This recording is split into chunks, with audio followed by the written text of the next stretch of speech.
Hey guys, in today's video I'm going to talk about 5k racing strategies.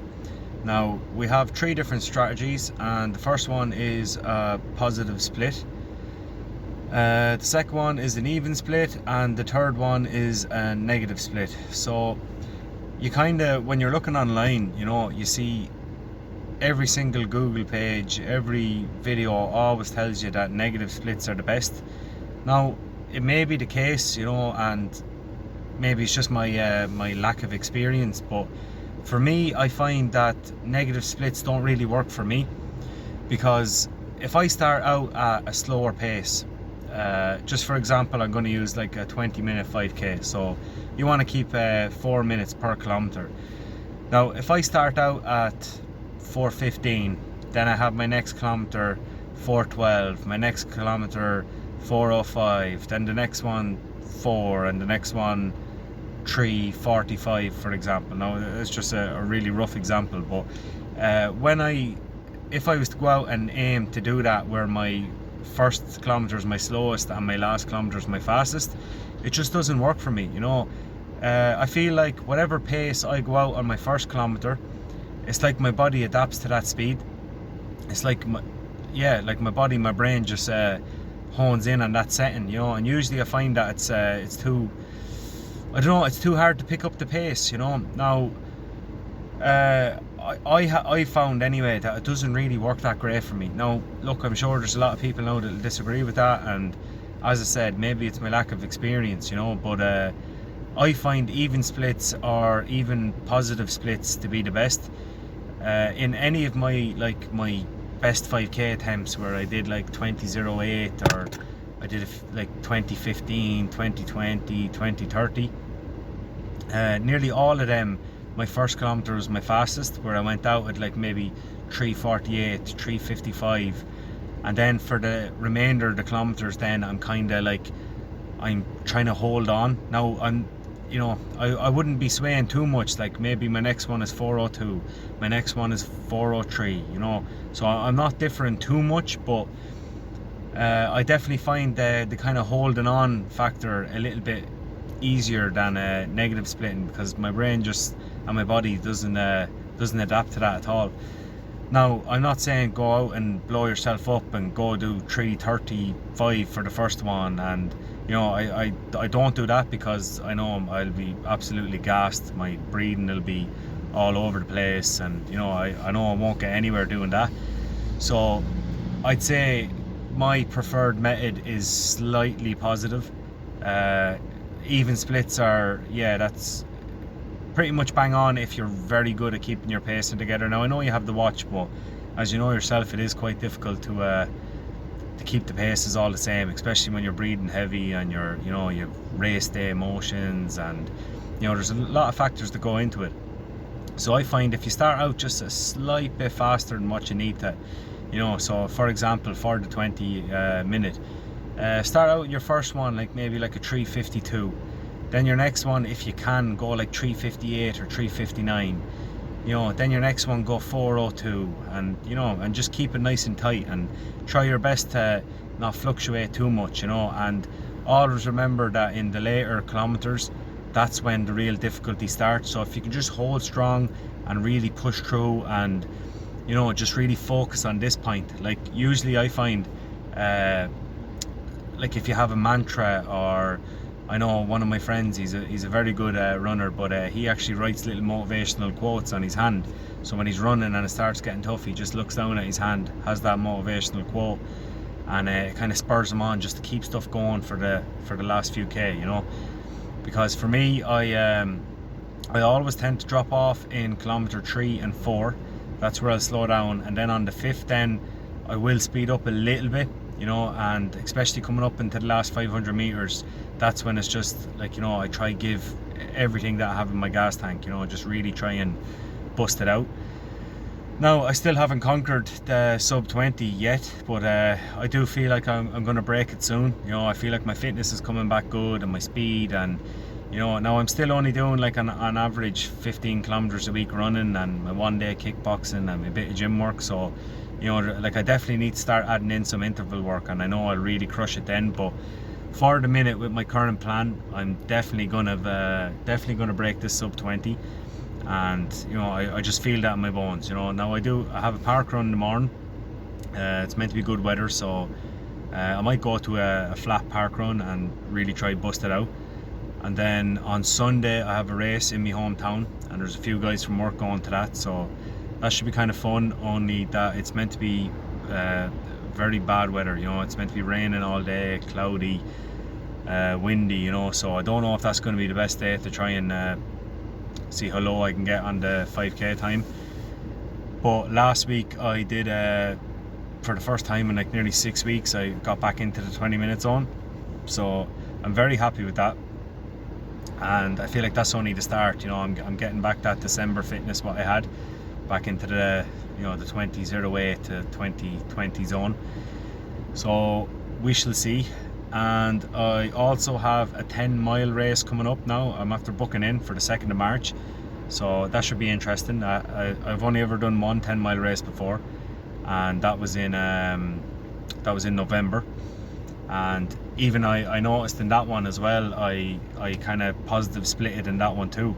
You know, I started out a little bit faster, then I slowed down a little, you know, and slowed down a little. Now that race I done now was an extremely hilly course, so it's understandable that I slowed down. But even if you look at my 10k race just gone on the weekend there, you know, I started out at like 4:15 for my first one, then it was 4:20, 4:25, then I start drifting down to like 4:35, 4:38, you know. So you know, I feel like positive splitting is the only way for me. As I said, when I start out slower, just my body sets into that zone. So now look, I'm sure I just need to plan it better and go out and really focus on picking up the pace after each kilometre to try and do a negative split. I'll go out one of these park runs, and I'm going to give it a go, and I'll tell you guys how I got on, and try to bring you along with me for the journey and see if I can improve, you know, because like I do want to give myself the best chance at breaking records, breaking PBs, you know, like just me as a runner, and even me when I used to do competitive powerlifting before, and I used to do competitive kickboxing too, and boxing. Like I get a kick and I get extra motivation from breaking PBs and breaking my own personal records. You know, it's not necessarily about beating other people. I know there'll always be faster people, there'll always be better people, but I love like my personal statistics and setting up little goals. And you know, like for example with the running, you know, so I have a Google Excel sheet, Google Sheets, but on that I have every goal that I have for different distances. So like I have my 1 kilometer, I have my 1 mile, there's a 4k race series every summer, I have my 4k time, I have 5k, then I have once or twice a year there's a 7k race as well, so I have a 7k PB time just in these little slots. I have a 5 mile, then I have a 10k, a 10 mile, and half marathon, you know. Now I still haven't done one of them yet, but you know, I have different little things, and I have like also my most amount of kilometers that I've ran in a specific month, you know. So like I always, like, it gives me extra motivation that okay, maybe I might not be breaking the sub 20, but I might be beating little personal bests of my own, you know. And that's like, it's small victories, you know. It's really important to get small victories, you know, because you don't want to focus on just your A-star goal every time, you know. You need to have an A, B and C goal, you know. Like for example, when I go for a run, obviously my A goal is to break the sub 20 now at the minute, but my B goal would be to get into the 20-minute zone, and then my C goal would be to get into the top 15 of my runs. So I have as I said, my Google Sheets, but I have another one where I've written down every 5 kilometer run and race that I've done. So all my park runs, all my races, and in another video I'll go in depth into all that and why I think you should make a log. But in that I have like over 50 or 65 kilometer races, and I have them all in ranked order. So I have my 20:08 at the top, then like for example, last week I did 20:58, so that could be, like, just throwing out example, but that could be number 9 on the list, you know, and I'll slot that in. After you complete a 5k race, just slot it in, you know, and after a while then you'll have like a top 10, top 15, top 20, top 30, you know, and you'll see, right, you mightn't necessarily go out and do your ultimate best on a 5k, but you'll be in your top 10, you know, and it's like, okay, I done a top 10 run of my career today. Oh, I done a top 20 run of my career today. And you know, I just feel like these give you little victories, a lot of motivation boosts, and you know, it stops you from going home feeling bad about yourself, you know, because like, I know it myself, I can be very hard on myself when I don't perform, you know, even with the kickboxing, the powerlifting, with the running.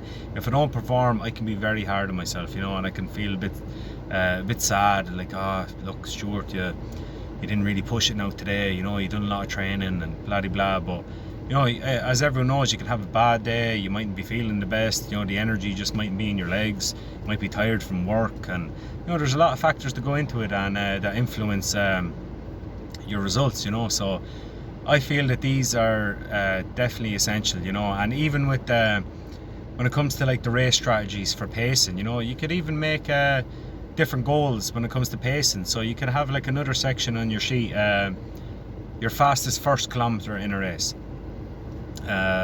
your fastest second, your fastest third, fourth, your fastest final kilometer, you know. Like it might give you a little kick to know, right, 3 minutes 51 seconds is my fastest last kilometer, you know. Now, just as an example, you know, but I will go into more detail about the whole Google spreadsheet side of it, and how you can tie around your personal bests with that. But yeah, anyway, so basically just about the pacing strategies. So in tomorrow's run, in the good weather park run, I think I'm going to go out and do a positive split, because I feel good, you know. I feel like I'm going to do a good one tomorrow. On Sunday's race, with the bad weather, I think I'm going to try a negative split and see how I get on. Now, as I said, it doesn't really work for me, but maybe that's just because I haven't really been open-minded enough and given enough thought, and you know, really focused on what I'm doing. I do have a habit of just going out and bursting the first 1 and 2 kilometers and holding on for dear life then for the last. And I hope you liked the video, guys, and if you could like it and subscribe as well, I'd be over the moon with that, and I'd very appreciate it. You know, this page it's given me a real lot of motivation, and I really enjoy uploading videos and putting out content. And I know at the minute that I'm only starting out, but you know, in time my videos are going to get better quality. I'm going to have better content, better camera, you know. I'm going to buy more equipment and see how we get on. But you know, it's just it's increasing my own interest and my own motivation, and even down to my personal goals, like what I was talking about, you know. It's all factoring into that. But yeah, so hope you enjoyed the videos, lads. Until next time.